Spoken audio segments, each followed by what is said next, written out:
My fiancé announced, "I'm done listening to your feelings and needs. You're too emotional for a man." I said, "Noted." Then I stopped sharing completely, including that I'd been offered a job in another state. When the moving truck showed up and she had no idea I'd already accepted it.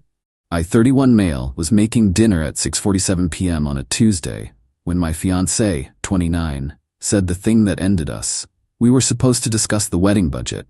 Her parents were covering the venue and catering, $22,000 total. We were supposed to split the bar tab, photographer, and DJ. Came out to about $1,600 each. I'd mentioned maybe we should look at our finances together before committing. She slammed her water glass down. "Oh my God, not this again. I just think we should. No, I'm done. I'm done listening to your feelings and needs. You're too emotional for a man. Do you know how exhausting it is?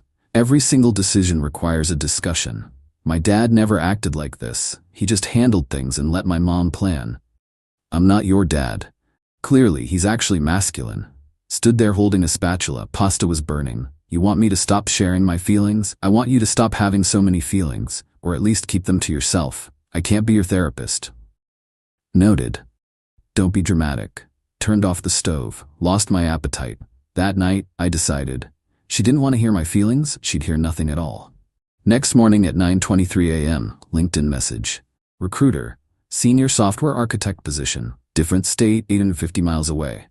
$105K salary increase plus $12 signing bonus and full relocation package. Would normally show her. Discuss it together.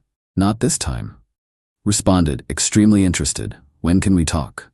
Phone screen at 2 p.m. Nailed it. Second interview Friday. Came home. She was on her phone.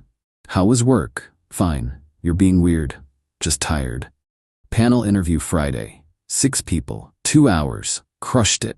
They said they'd have an offer by Monday. Didn't tell her about any of it. Offer came Monday at 11:08 a.m. Signed it at 11:34 a.m. Start date in 6 weeks. Apartment hunting started that night. Found a place in 3 days. 1 bedroom, nice building, $1,680 a month. Signed the lease. First last security. $5,140 total. Move-in date 5 weeks. Our current lease ended in 7 weeks. My name only. I'd signed it before we moved in together. Perfect timing. Gave 2 weeks notice at work Wednesday. Boss was disappointed but understood. Started decluttering. Sold stuff online. My fiancé loved it. See, this is what I've been saying. You had so much junk. Sure. Rented a storage unit 2 weeks out. $165 per month. Started moving things there on Saturdays. Told her I was donating it all. Week 4. Her mom called about final wedding details. We need your guest list by next week. Better ask her about that. Is everything okay? You sound off. Just busy. Well, we're very excited. Only 5 months away. Right. Week 5. Booked the moving truck. 20-footer from a local company. $950 with insurance. Scheduled for Friday at 9 a.m. My fiancé had mentioned weeks ago she'd be working from home all day Friday. Back-to-back video meetings until at least 3 p.m. Even better, she'd be home to watch. Thursday night I barely slept. Not nervous, excited. She woke up Friday at 8 a.m. Made coffee, sat down at her laptop in the living room. Big meeting day. Don't make noise, okay? Won't be a problem. 8:47 a.m. my phone buzzed. Movers were 10 minutes out. 8:58 a.m. the truck pulled up. Update 1. She was on a video call when the doorbell rang. Can you get that? She yelled, camera off. Opened the door. 3 guys with dollies. Here for the move? Yep, let's do this. Started directing them. My furniture, my boxes, my electronics. My fiancé's head whipped around, held up a finger. Wait 1 minute. Turned her camera back on, smiling. Sorry about that. Let me share my screen. The movers kept working. First trip out, my couch. She looked over, looked at me, looked at the movers, mouthed, "What's happening?" Pointed to my phone, texted her, "Moving, stay on your call." Her eyes went huge, tried to say something but her boss was talking. She unmuted. "Yes, I agree with that approach," voice shaking. Second trip, my TV, my desk, my bookshelf. She texted back, "What do you mean moving?" Exactly what it sounds like. Where? Different state, new job, starting Monday. Her camera was still on. Watched her face go from confused to panicked to furious, but she couldn't say anything. Her entire team was on this call. She typed, "You can't just leave. We're getting married." You said you were done listening to my feelings, so I stopped sharing them, including the job offer. This is insane. Gotta go. Movers need help. She stood up, forgot her camera was on, walked toward me. I'm in a meeting, someone shouted through her laptop speakers. She froze, turned around, sat back down, camera back on. Sorry, technical difficulties. The movers worked for 3 hours. Everything I owned went into that truck. About 65% of the apartment's contents. She stayed on video calls the entire time. Watched helplessly as her home was dismantled. Kept muting and unmuting, asking me what was happening between calls. I already told you. You can't do this. I'm doing it. We're supposed to get married in 5 months. Not anymore. My parents spent $22,000. Your parents, not me. I never agreed to pay for anything. 11:52 a.m., the movers finished loading. Walked over to where she was sitting. She was on another call. Camera off this time. Placed my key and garage remote on the table in front of her. Lease ends in 2 weeks. You're not on it. Figure it out. Her mouth opened. Nothing came out. Walked out. Closed the door. Got in my car. Followed the truck. My phone started ringing at 12:14 p.m. Her call had ended. Ignored it. By the time I stopped for gas an hour later, I had 18 missed calls and 32 texts. Read through them at the gas station. Answer your phone. You can't do this to me.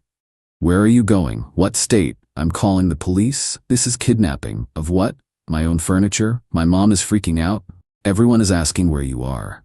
Answer me. I'll cancel the wedding. You're leaving me with nothing. The apartment is empty. You're a psychopath. I called your mom. She doesn't know anything. Where are you? Turned off my phone. Drove the remaining 6 hours in peace. Arrived at my new apartment at 7:23 p.m. Movers unloaded. Tipped them $200 total. They left by 9 p.m. Ordered Chinese food. Sat on my couch. Turned my phone back on.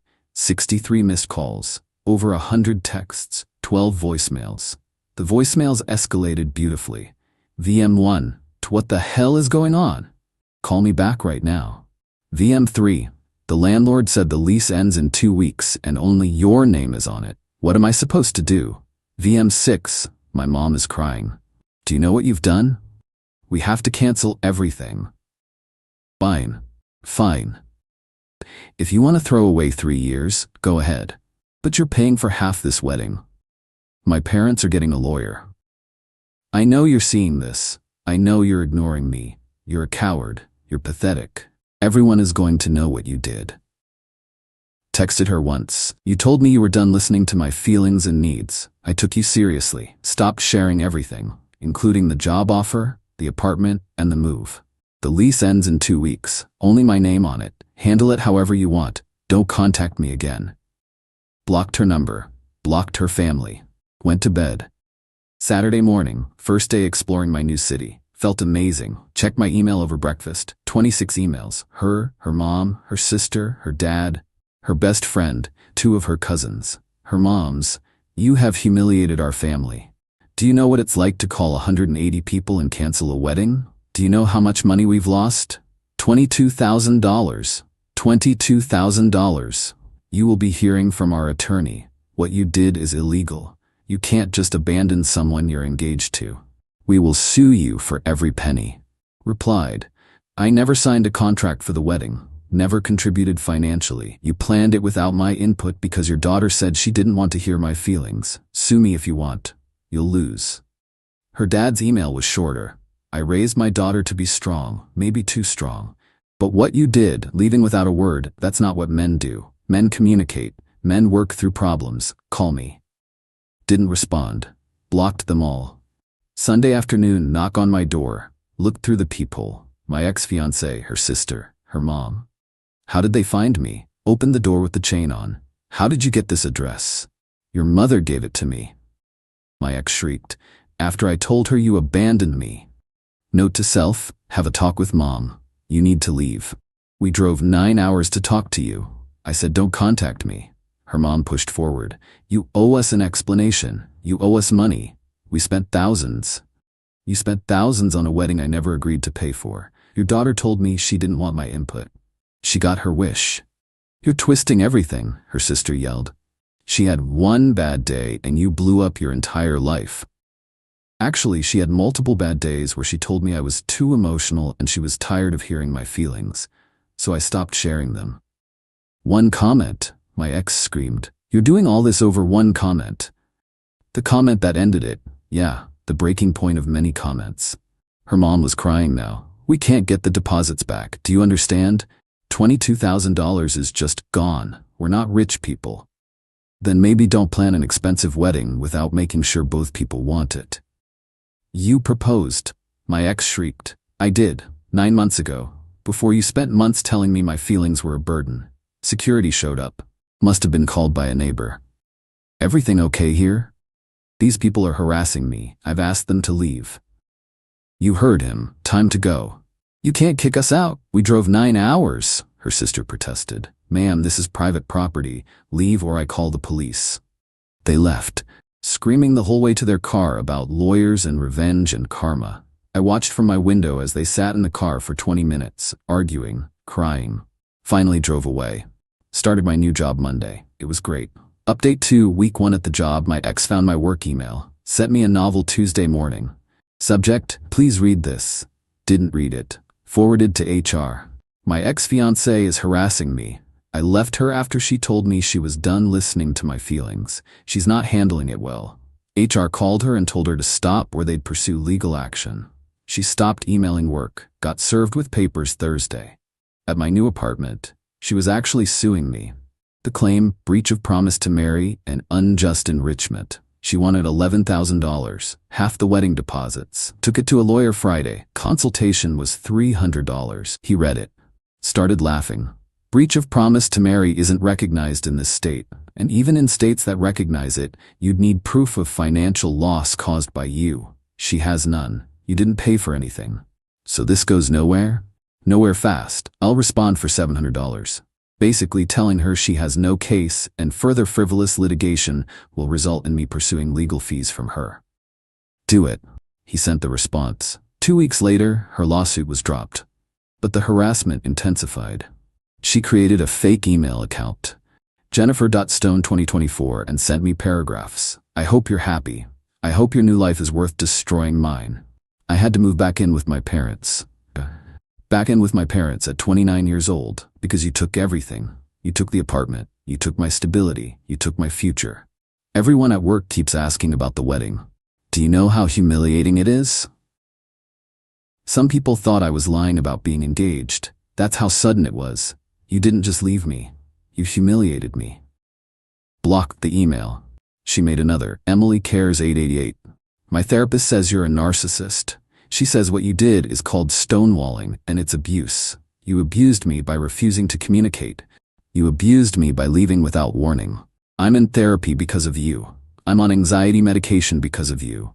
But sure, go live your best life while I pick up the pieces. Blocked that too.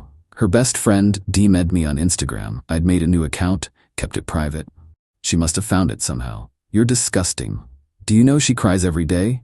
She can't eat, she can't sleep, she's a shell of herself. And you don't even care. You just moved on like she meant nothing. 3 years together and you threw her away like garbage. I hope karma gets you. Blocked. Week 3, her dad showed up at my apartment building. Didn't have my unit number but was calling my name in the lobby. We need to talk man to man. Security called me. I came down. Sir, I've asked you multiple times not to come here. I drove 9 hours again. The least you can do is hear me out. I don't owe you anything. Leave or I'm calling the police. My daughter is destroyed. Destroyed.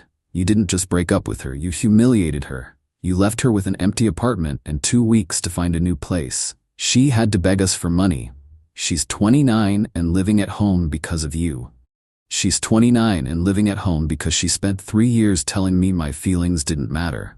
Actions have consequences. You could have talked to her, worked it out, but you ran away like a child. I tried talking, multiple times. She shut me down every time, said I was too emotional, so I stopped talking. One argument, not one argument, multiple. Over months, she made it clear she didn't want to hear from me, so I gave her what she wanted. Security stepped between us. Sir, time to go. He left, but not before shouting, you're going to regret this. You're going to end up alone and miserable, and you'll realize what you lost. Maybe. Or maybe not. Week 4. Got a call from the wedding venue. They were confused. We have your fiancée claiming you agreed to split the cost of the venue, and she wants us to pursue you for half the deposit. I never signed anything with you. Never paid you a deposit. Check your records. We have her mother's credit card and her signature, not yours. Then the debt is between you and them. I have no contract with you.